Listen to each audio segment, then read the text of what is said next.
I want to introduce to you the president of the Family Research Council. Mr. Tony Perkins is going to come and instruct us on how to behave during this broadcast, all right? So, Brother Tony, thank you.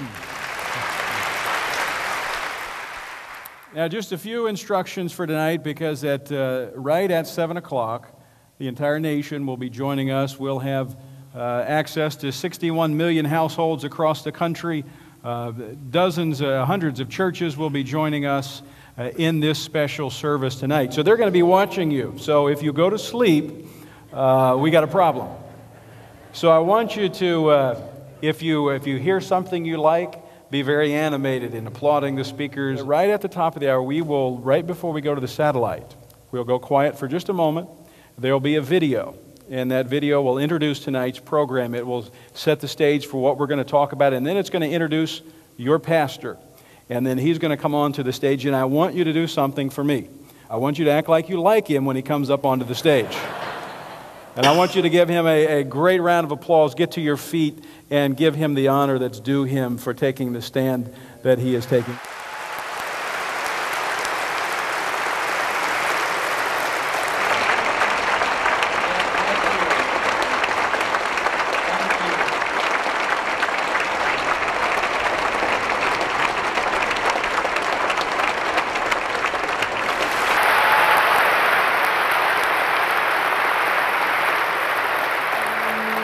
Shouldn't be involved because we're Christians. Of course we should be involved. We ought to be the best of citizens. That's what Augustine tells us to be. And here's a major public issue with profound moral and constitutional implications. You bet we should be involved in that issue. And we're going to be involved in it. And we are speaking out truth and love to our society. That's the job of the church as the conscience of society. The real reason they were opposing me was abortion. That's the engine that drove the opposition. But they tried to bring all of these other things in to muddy the issue and to smear the candidates. In 1973, Roe v. Wade, just declaring a woman's right to an abortion. We now know in the aftermath of that decision that Justice Blackmun, who was the author of the majority opinion, even has admitted that they were determined to legalize abortion, and they just went to the Constitution to try to find an argument that would get them where they wanted to go. Did the founders of this nation and the framers of that document intend for anyone to be able to read those words and find a right to kill unborn children? But judges found it.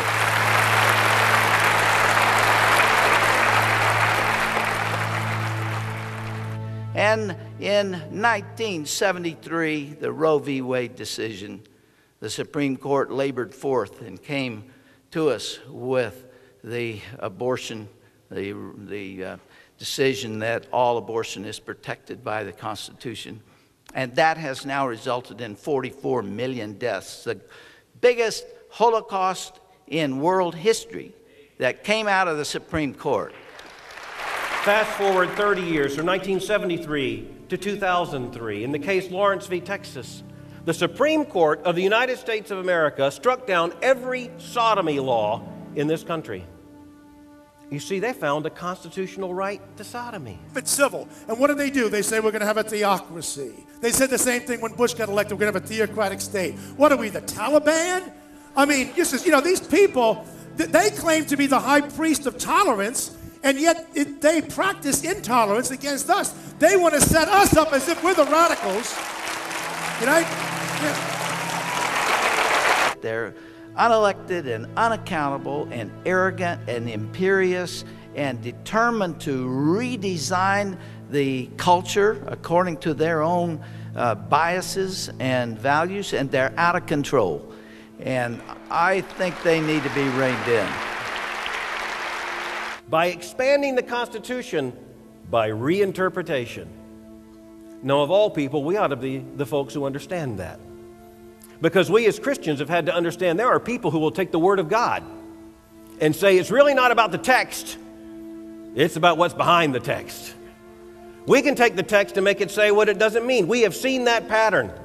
And God's people have had to learn to discern and say, no, the text is the inerrant and infallible Word of God. It is what God said it is and what God revealed it to be, and that's what must constrain our interpretation. This matter of judicial tyranny to people of faith And that has to stop. And the bishop is right. White or black, Protestant or Catholic, Orthodox, Jew, we're fed up, we're on the same side. And if the secular left is worried, they should be worried. I want you to take out your cell phone, something that's probably never been done in church before. I want you to take out your cell phone, and I want you to put this number in there, 202-224-3121. And then I want you to save it. And you can, if you want to file it under stop. Stop the filibuster. And in the morning, on your way to the office, I want you to dial that number, or on your first coffee break, call your senators.